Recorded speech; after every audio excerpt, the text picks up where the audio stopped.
Governor साहब बड़े अमीर कबीर आती हैं, बड़ा उन्होंने पैसा कमाया है। इस्लामाबाद में उनके कई घर भी हैं, वो वहाँ भी रिहाइश रख सकते हैं, रहते रहे हैं इस्लामाबाद में। केपी में तो वो रहते ही नहीं है। गवर्नर की एनेक्सी जो केपी हाउस के अंदर है, वो चंद कमरे हैं, वो चूंकि ज्यादातर इस्तेमाल में नहीं रहते, इसलिए ये फैसला किया गया कि इसके टेक ओवर करके इसमें जो रिहाइश है वो मेंबरान को और वज़रा वगैरह को इस्तेमाल करने दी जाए।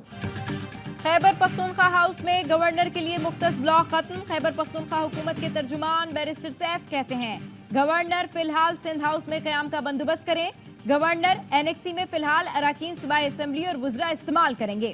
गवर्नर खैबर पख्तूनख्वा के लिए केपी हाउस में मुतबादिल रिहाइश का बंदोबस्त किया जा रहा है। गवर्नर दिल न हारे, केपी हाउस में उनका दाखिला बंद नहीं करेंगे। गवर्नर के लिए मुख्तस ब्लॉक खत्म करने का फैसला काबीना के गुज़िश्ता इजलास में किया था। मैं तो अगर मुझे कोई पसंद नहीं है उसके मैं दाखिल बंदी नहीं ला सकता। हम इंशाल्लाह बेहतरी की तरफ जाएंगे, हम तरक्की की तरफ नहीं जाएंगे। मैं किसी लफ्ज़ी जंग में, किसी सियासी जंग में नहीं पड़ूंगा। गवर्नर हाउस कभी किसी के खिलाफ साजिश का गढ़ नहीं बनेगा। मैंने कल भी अपने सीएम साहब को दावत दी है कि आए मेरे साथ खाना खाएँ, या वो खर्चे कर ले, मुझे बुला ले, मैं उनके पास खाने के लिए तैयार हूँ जाने के लिए। गवर्नर खैबर पख्तूनख्वा फैसल करीम कुंडी से एनेक्सी की बंदिश पर सवाल। फैसल करीम कुंडी ने कहा, अगर मुझे कोई पसंद नहीं तो मैं उसकी गवर्नर हाउस आमद पर पाबंदी नहीं लगाऊंगा। गवर्नर हाउस कभी किसी के खिलाफ साजिश का गढ़ नहीं बनेगा। सूबाई हुकूमत के पास मैंडेट है, वो डिलीवर करे, मैं साथ दूंगा।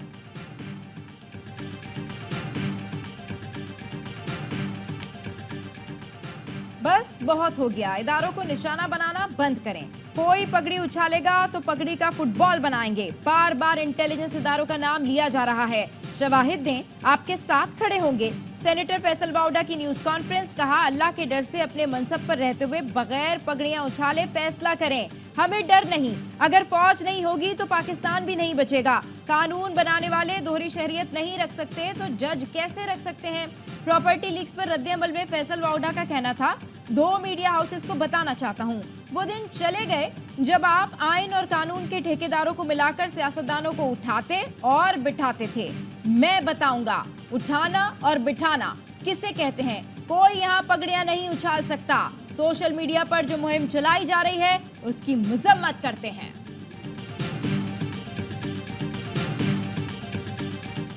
सुप्रीम कोर्ट में केस लगा हुआ है, खान को उन्होंने जो है वीडियो लिंक के जरिए सुप्रीम कोर्ट ने बुलाया है। ये ऐवानों में बैठे हुए ये थर-थर कांपेंगे। सुप्रीम कोर्ट ने कल वीडियो लिंक पर बानी पीटीआई के हादसे का हुक्म दिया है। बानी पीटीआई कल वीडियो लिंक पर पेश होंगे। ऐवान में बैठे लोग थर-थर कांपेंगे। सरदार लतीफ खोसा कहते हैं, जस्टिस बाबर सत्तार के खत के बाद कल प्रेस कॉन्फ्रेंस करके हर्जा सराय की गई। अटॉर्नी जनरल को मैंने उंगली पकड़कर कानून सिखाया, लेकिन ऐसी बातें कभी नहीं सिखाई। अटॉर्नी जनरल, वज़ीर कानून और वज़ीर इत्तलात मुस्ताफी हों।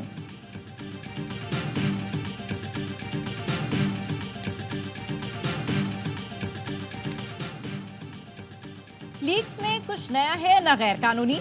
बिलावल और आसफा भुट्टो के तमाम मुल्की और गैर मुल्की असासे इलेक्शन कमीशन में डिक्लेयर्ड और वेबसाइट पर मौजूद हैं। प्रॉपर्टी लीक्स पर तर्जुमान बिलावल भुट्टो का रद्द-ए-अमल। जुल्फिकार अली बदर ने कहा, बदनीयती पर मबनी किसी भी कार्रवाई को मुतालिका फोरम्स पर चैलेंज किया जाएगा। वज़ीर इत्तलात सिंध शर्जील इनाम मेमन ने बताया, उनके असासे पहले से जाहिरशुदा हैं। इलेक्शन कमीशन और टैक्स हुक्काम के पास जमा मालूमात को सनसनीखेज बनाकर पेश किया जा रहा है। वज़ीर दाखिला मोहसिन नकवी ने कहा, 2017 में अहलिया के नाम दुबई में खरीदी जायदाद बाकायदा डिक्लेयर्ड है। जायदाद जमा कराए गए टैक्स गोशवारों में भी जाहिर की गई। इलेक्शन कमीशन में बतौर डिगरा वज़ीर आला पंजाब गोशवारों में भी जायदाद को डिक्लेयर किया। जायदाद 1 साल पहले फरोख्त कर दी थी, रकम से दूसरी प्रॉपर्टी खरीदी।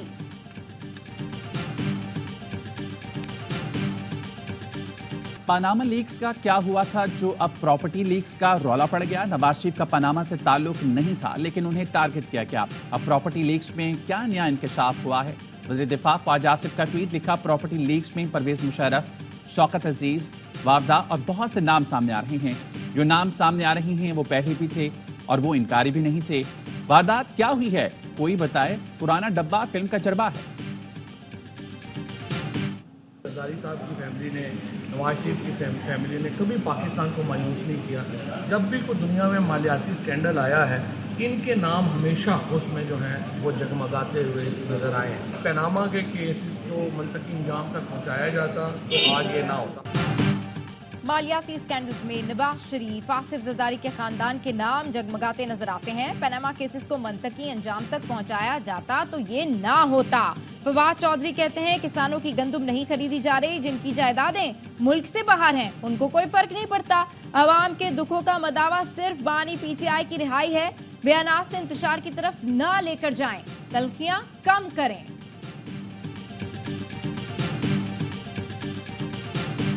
हमारे पास ये कानून ज़रूर मौजूद है कि अगर कोई पाकिस्तानी बाहर मुल्क में जुर्म करता है तो वो पाकिस्तान में सज़ा होगी, लेकिन ये कोई जुर्म नहीं है कि आप बाहर इन्वेस्ट करें। अलबत्ता ये ज़रूर जुर्म है कि प्रॉपर्टी को आप डिक्लेयर नहीं की हुई या नहीं आपने छुपाई हुई है, फिर आपके खिलाफ कार्रवाई होगी। बैरून मुल्क प्रॉपर्टी खरीदना जुर्म नहीं, डिक्लेयर ना करना जुर्म है, जिस पर कार्रवाई होगी। चेयरमैन पीटीआई बैरिस्टर गौहर कहते हैं कब्जा ना हो तो ओवरसीज पाकिस्तानी और खुद पाकिस्तानी अपने मुल्क में सरमायाकारी करें। शिबली फराज ने कहा अशराफिया मुल्क से पैसे निकालते हैं, सरमायाकारी नहीं करते। चोरी का पैसा कोई मुल्क में नहीं रखता।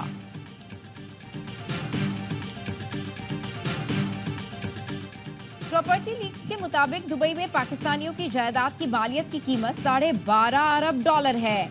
क्या हुक्मरान तबका बताना पसंद करेगा कि रकम कहां से आई, रकम किन जराए से पाकिस्तान से दुबई मुंतकिल हुई? अमीर जमात इस्लामी हाफिज नईमुर रहमान का रद्द-ए-अमल। पूछा हुक्मरान बाहर सरमायाकारी करेंगे तो पाकिस्तान में सरमायाकारी कौन करेगा? ऐसे तमाम अफराद को आला ओहदों से अलग होना चाहिए। 4 सालों की हुकूमत थी, आपने क्यों नहीं रिफॉर्म्स किए? हमने 2018 में इलेक्शन लड़ा है, फॉर्म 45 ही नहीं दिए, गन पॉइंट पे हमारे वोटों की गिनती नहीं की, 3 दिन तक कराची का रिजल्ट नहीं आया। आप अपनी मर्जी की इंटरवेंशन चाहते हैं। एमकेएम पाकिस्तान के रहनुमा मुस्तफा कमाल के ऐवान में तहरीक इंसाफ पर गोलाबारी। कहा पीटीआई के पास 4 साल थे, इलेक्शन रिफॉर्म्स क्यों नहीं किए? आप अपनी मर्जी की मुदाखलत चाहते हैं, आप चाहते हैं आपके लिए मुदाखलत हो तो वो हिलाल। मफामत वक्त की जरूरत है। अगर 2029 का इलेक्शन ठीक करना है तो आएं, बैठें और इस्लाहात करें, वरना मसाइल हल नहीं होंगे।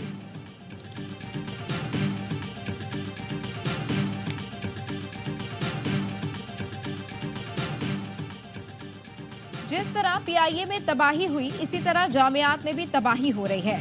मुनज़्ज़म तरीके से मुल्क का मुस्तकबिल तबाह किया जा रहा है। चीफ जस्टिस काजी फाइज ईसा के वाइस चांसलर्स की तैनाती केस में रिमार्क्स। कहा कुछ लोग स्कूल तबाह करके कह रहे हैं कि इस्लाम की खिदमत कर रहे हैं। हायर एजुकेशन की जानिब से जामियात से मुतालिक रिपोर्ट पेश, जिसके मुताबिक 66 जामियात में वीसी के लिए इजाफी चार्ज दिया गया या ओहदे खाली हैं।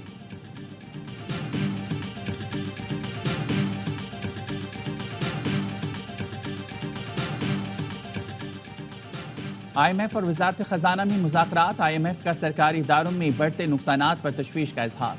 सरकारी इदारों की निजकारी के लिए इकदामात की हिदायत। सरकारी इदारों में नुकसानात की रिपोर्ट 2 रोज में तलब कर ली गई।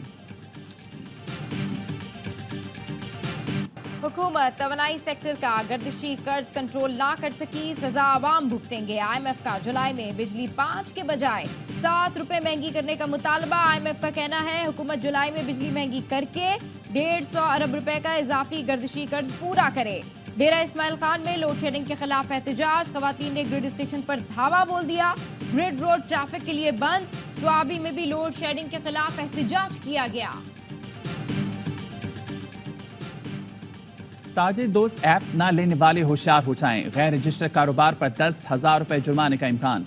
नॉन फाइलर्स के बैंक से 50,000 नकद निकालने पर 0.9% टैक्स लगेगा। आइंदा माली साल के बजट में तजावीज शामिल कर ली गई। ताजे दोस्त ऐप में शामिल होने वाले को नोटिस भेजे जाएंगे। गैर रजिस्टर कारोबार के खिलाफ इनकम टैक्स ऑर्डिनेंस सेक्शन 182 के तहत कार्रवाई हो सकती है। बजट में गैर जरूरी और लग्जरी अशिया की दरामद पर टैक्स बढ़ाने की भी तजावीज। गवर्नर सिंध कामरान टेसोरी से मॉरिशस के हाई कमिश्नर की मुलाकात। दो तरफा तिजारती सकाफती ताल्लुकात, सरमायाकारी और दीगर अमूर पर गुफ्तगू। गवर्नर सिंध ने कहा बाहमी ताल्लुकात वक्त गुजरने के साथ मजीद मुस्तहकम हो रही हैं। मॉरिशस के सरमायाकारों को हर मुमकिन मदद फराम करेंगे। सरमायाकारी के लिए SIFC भरपूर मुआविन और मददगार साबित होगा।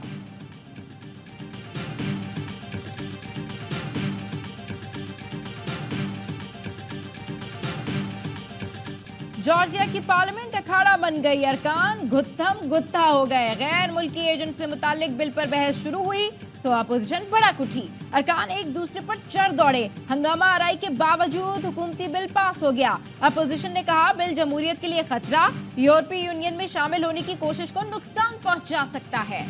और क्वेटा में 2 रोजा लिटरेचर फेस्टिवल का आगाज, मुल्क भर से शायरों और अदीबों की शिरकत, तलबा की भरपूर दिलचस्पी। क्वेटा में पहली बार इस फेस्टिवल के इनेकाद पर खुशी का इजहार किया। अदबी मेले में सकाफती एशिया के स्टॉल्स भी सजाए गए हैं।